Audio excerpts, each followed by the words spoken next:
Welcome to Elevated Sports. My name is Kyle Johnson. My name is Billy Mock.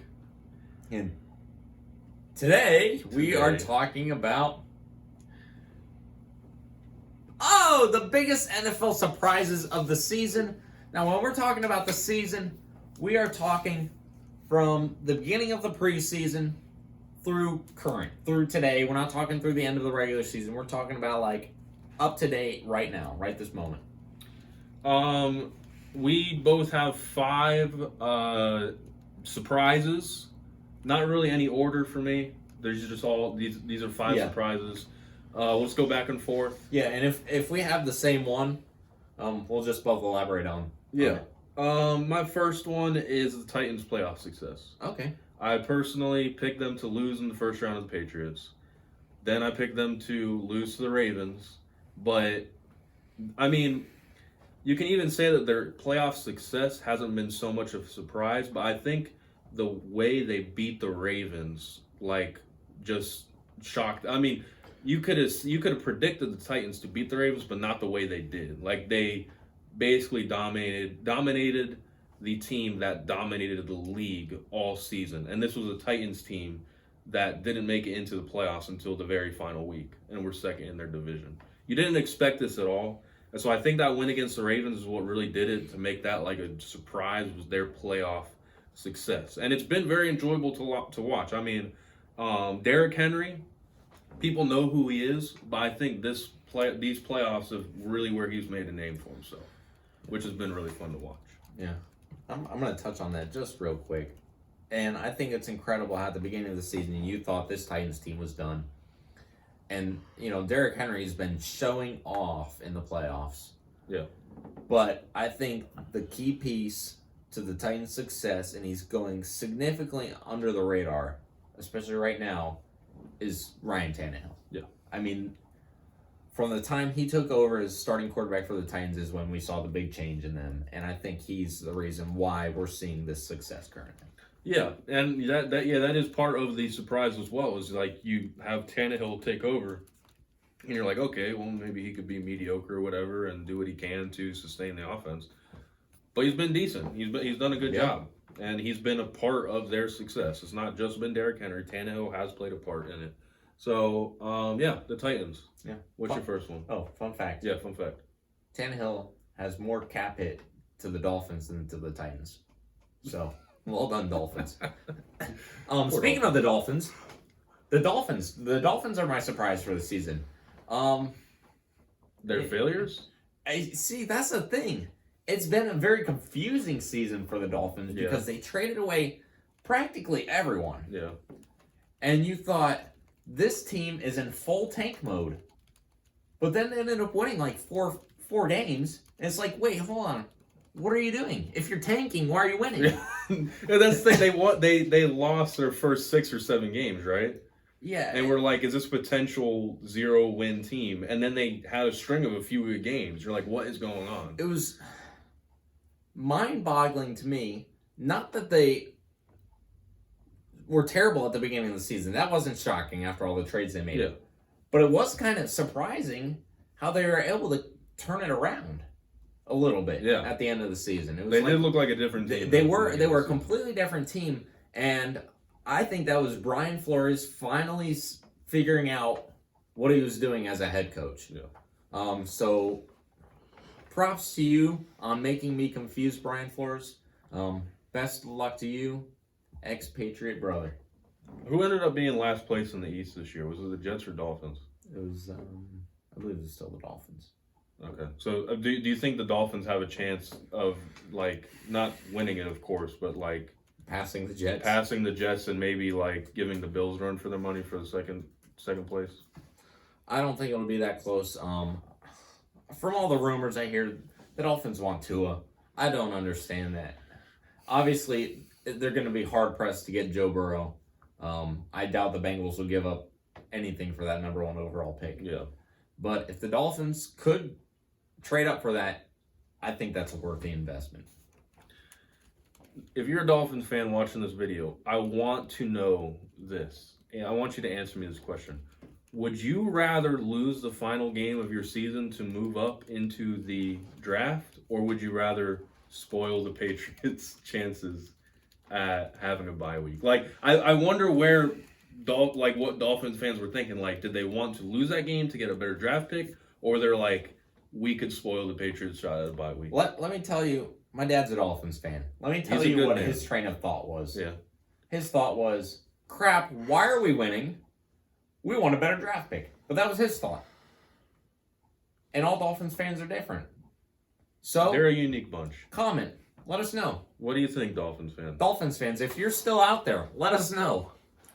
So those are our first ones. My second one is the success of the 49ers. Yep, I got that one. You got that one as well? Got that one. I mean, most, NFL experts, whatever you want to call them, they were, like, I saw people picking the 49ers to go, like, 3-13 Yeah. this season. You have Garoppolo coming off the injury, hasn't really led an NFL offense, and then they come out and win 13 games, win the number one seed in the NFC playoffs. It's been quite outstanding to see. And the way they've beaten teams as well. Yeah, I think the biggest part of that surprise is twofold: is how well their defense has played. Nick Bosa has been a huge piece to that defensive boost. I believe they have D Ford as well. They do. D Ford was a big piece of the Chiefs' defense last year, but I gave up on him after he had just a couple big penalties against the Patriots in both the championship game and the regular season game last year, which cost the Chiefs. I'm like, he's got talent, but he's got these mistakes that he can't overcome. So I kind of gave up on D Ford, but he's proven to still be a big piece in that defense. So I think the defense is a huge part of their success. And I don't think really anyone expected their committee of running backs to be as successful as they were. They were one of the top rushing teams in the NFL. And they didn't really have that, top running back in the league. No. They have Tevin Coleman, and then they have Raheem Mostert. I think it was Jeff Wilson Jr., Jared Wilson Jr., some Wilson Jr. Yeah. We'll call him Jeff. My name's Jeff. But yeah, I mean, none of those guys are like big names that are like, No. really have made statements in the leagues. Those guys that just Right. came out every week and were consistent. Right, and I think the biggest one was Tevin Coleman, and he had played second fiddle to Devonta Freeman in Atlanta for so long. But yeah, just how successful they all were. Yeah. I mean, you really didn't know which running back to stop because they were all going to run all over you. Exactly.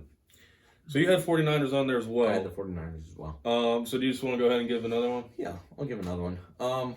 Lamar Jackson. He's one of mine as well. Oh, perfect. Look at that. So, I mean, what was surprising about Lamar Jackson is we knew he was a stud athlete. We knew he had talent. But I think the way that he took the league by storm this season, dominating on the ground, and then greatly enhancing his passing game. Yeah. He led the league in passing touchdowns. I mean, and everybody at the beginning of the season was like, he can't throw the ball. He's just a running back. Yeah. He's just a running back who's playing quarterback. But he was able to prove this year that he is not. In fact, he's more than likely going to win MVP this season. And we'll be finding that out pretty soon. Yeah. I mean, after last year, even after he kind of took over the team, led them to the playoffs, you still had people saying, he's not really a quarterback. Then this year he comes out and he proves everyone wrong. Yes, he still ran the ball a ton, but you saw him really become a quarterback this year and really become, the leader of that offense. I mean, a young guy, you saw how he really took control of the team, and, he led that team, led him to the playoffs. Not a great finish. No. Still hasn't got that playoff win. But he's young, and the future is very bright for him, and we expect him to get better as the years go. Yeah, and his ability to run just opens it up all the more for him to pass. So he'll be just fine. Do you think the Ravens make a move to get him some more offensive weapons this offseason? Especially receivers? You see this is interesting. I don't know. I mean, it's not like the team revolves around passing. They might get one. Yeah. But I don't see them overhauling that offense too much. I mean, they're just going to stick with the run and just keep pounding the ball. It did work from the regular season. I just say that because, I mean, the Titans game, you had Lamar throwing to everybody, but not really anyone was making plays. Right. So that just makes you think, was that a flaw in the offense? I think they just got away from their identity too soon. Yeah. And, there was really nowhere in the season where they were playing down early. And that's what the Titans did to them. My next one, I'm not sure how you feel about this one because I'm not sure if it's too much of a surprise, but the Bills' success. I don't have that one.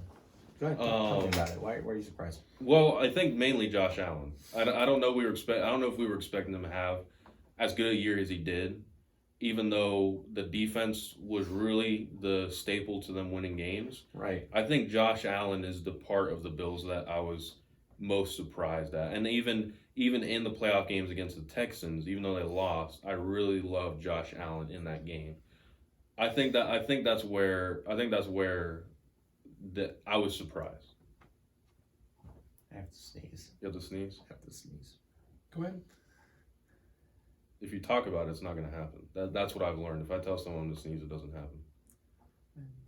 All right, just carry on. If I sneeze, I sneeze. I have to sneeze. That's it. Josh Allen, Bills. Their defense was stellar this year. You could say the second best defense in the league behind the Patriots. I would have loved to see him win the East, but I wouldn't. It didn't happen. I wouldn't like that, but so that's mine. All right. So now I got to be really careful. I got to choose which one I want because if you have this next one, then you're not going to have a final one to talk about. But I'm going to go with Andrew Luck. I didn't have that one, but that should be on my list. I didn't even think about that. Yeah. And so that's probably the biggest surprise of the season. That was honestly the biggest surprise of the season. And it happened. I think it happened before the season even started. This Andrew Luck had an injury last year. He was able to come back near the end of the season, played a couple games, and then he went into the offseason, and you thought, okay, he's going to be the Colts quarterback this coming season. Everything's looking good for him. They have a good offense. They have a good defense. Colts are going to be perfect, A-okay, blah, blah, blah. And then it was like a week or two before the regular season, Andrew Luck's like, yeah, I'm retiring. What? What do you mean you're retiring? You can't retire. We planned to have you as our quarterback this entire time. Yeah, we have Jacoby Brissett as our backup, but we were planning on you. And I think that just threw a wrench in the entire Colts plans for the season. I don't know, and it kind of put things in a different perspective for players. In fact, I feel like that may have had a part in Luke Kuechly's retiring. Because both of them have dealt with a lot of injuries. Kuechly's had a bunch of concussions. And I think he's thinking like, what if Andrew Luck was right? This is my body. I have to live with this the rest of my life. I don't want to live in a beat down body. Exactly. I'm going to retire now. I've made my money. I've done what I love for so many years, but it's time to hang them up. So I think that kind of put like a new perspective on the NFL. And I wouldn't be surprised if we see more players stepping down out of injury concern. Yeah, I mean, I think every NFL player has a decision to make, like halfway through their career, where they ask themselves, "Is this worth it?" Right. And I think you're right. I think a lot of players are going to start to, have that honest conversation with themselves. Like, I don't think this is worth it. Right. I think Andrew Luck is the greatest thing to never happen in our generation. Yeah. I think he was the number one draft pick years ago out of Stanford, I believe it was. Mm-hmm. Was expected to have this great career. I mean, he played great. He did. But he was always on a Colts team that was either mediocre and you just never really knew what you were going to get with the Colts. And he never really got the recognition he really deserved. Like, I mean, you have Colts fans like bashing the dude after he decides to retire, and you're like, this dude like laid it all out on the line for this franchise that never knew what they wanted to do for like 7 or 8 years. That's true. So I like that one, Andrew Luck. My final one, and after watching this season, I don't know why I was surprised, but it's the Browns' failures. You have, I mean, a couple of seed, they go defeated. They lose all 16 games a couple years ago. You start to see some progression each year. Then they draft Baker Mayfield. Then they get Odell Beckham this year. And you're thinking, okay, maybe an 8-8 season. Maybe they make the playoffs. And then a total flop of a season. That was probably my biggest surprise. Like at the beginning of the season, I was like, we could potentially see this team make the playoffs. And then it was just dumpster fire the whole season. Even though they won six games, I think 6-7 games. Yeah. But that you felt like you were watching a 1-15 team though. They were not a fun team to like follow or watch or anything like that. No, and yeah, I don't know. Honestly, I don't know why we were shocked. I don't know why we expected more of the Browns. That's why I'm saying, like, at the end of the season, I'm like, why did I expect them to do better, and why didn't I expect this? Honestly, once they fired Greg Williams, who had proven that he knew how to coach the Browns, and then they hired Freddie Kitchens, Yeah. I knew it was a mistake. I'm like, what? You have a coach. It's working. Everything's working. You're winning games. And that was at the end of last season after they fired Hugh Jackson. And then you're going to let the man go and hire someone else in your organization. It just didn't make any sense to me. I don't know why I was still surprised. I guess I held out hope for some of the talent they had on the team. Yeah. But, yeah, no, the Browns are the Browns. Yeah, and I really don't know what the future holds for Baker Mayfield. I think a lot of people were expecting a lot out of him, but unless he goes to a new team in the future at some point, I don't think you're going to see anything else out of him than what you're seeing now.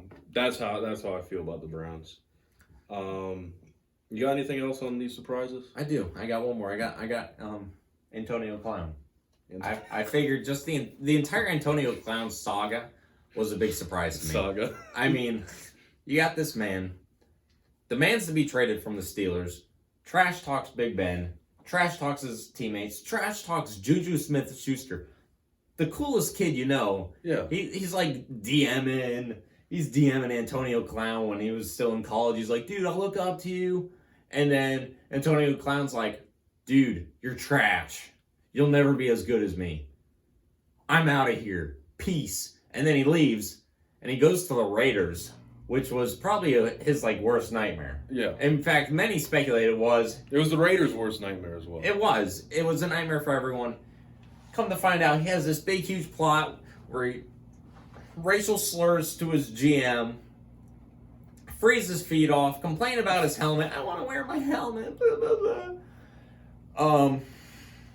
What point did the sexual allegations come out? Was that in Oakland, or was that once he went to New England? I think that was after he left Oakland. Yeah. That was after New England, because that was one of the reasons New England let him go. They're like, we just don't want any part of this anymore. Yeah, so he does that, and then he threatens to quit the NFL. Then he's like, no, I really want to play. Then he's like, no, I'm going to quit. And then he's like, no, I'll play. And then he demands to be released, and he gets released, and he goes and he signs with the Patriots. And then sexual allegations come out against him. He catches a touchdown from Tom Brady, plays one game, then the Patriots are like, we didn't know about these allegations. You're out of here. Then he spends the entire rest of the season, Tom, take me back. I want you back, Tom. And in the meantime, apparently he went back to college. Was taking English classes or something like that. Thank God. You saw the whole thing? I mean, I watch his live videos and I listen to him. It's like, yeah. Bro. Speaking of live videos, then he posts a live video, literally just a profane tirade at some cops who show up to his house because of a domestic dispute between him and his girlfriend and some kids. He didn't hit the kids or anything, but he's just cussing out the cops and he's cussing out his girlfriend, and he's like, in the middle of all this, he's like, hey, I love you kids, blah, blah, blah, and then he just goes off again. It's like, what is wrong with you? And he's like, yo, and he's live streaming this entire thing. Dude, you are off your rocker. He's off his rocker. What happened to Antonio Clown? That is why you have the nickname Antonio Clown. Yeah. You used to be Antonio Brown, now you're just a clown. Hashtag arrest Antonio Brown. It may happen. You know. In fact, there's already bets being placed online for what are the odds Antonio Brown will get arrested in 2020. Well, did you hear about the thing with the police athletic league? Yeah, and then they're like, Yeah, no, take your money back. Yeah, you fool." he gave them a donation. Then they're like, then they heard everything about the cops and everything. They're just like, yeah, we can't support you at all, even though you want to support us apparently, which kind of weirded me out a little bit. That apparently he has all these things against cops, but then donated money to the police athletic league. Oh, it's just And then a they're just publicity like- stunt, probably. You never know. You never know with them. And then they just give the money back. And here's the thing, he also has a music career. He does have a music career. However, I haven't listened to it, I haven't either. but all the I don't pictures plan that to. I've seen from the album covers and then like behind the scenes of the videos, it was just a whole bunch of women in bikinis. So, whatever. Whatever. It's awkward. It's confusing. It's surprising. That is my surprises. You just have to sit back and watch the Antonio Brown saga. Yeah. Just grab some popcorn and enjoy. Hey, let us know what you think. What are your biggest surprises of the NFL season? Do you agree with ours? Do you have any different ones? Like this video, comment, subscribe. Check us out on the socials. Check us out if you want to listen to this on. Check us out if you want to listen to this on podcast. Check us out on Spotify, Apple Podcasts, all of that good stuff. We'll see you next time.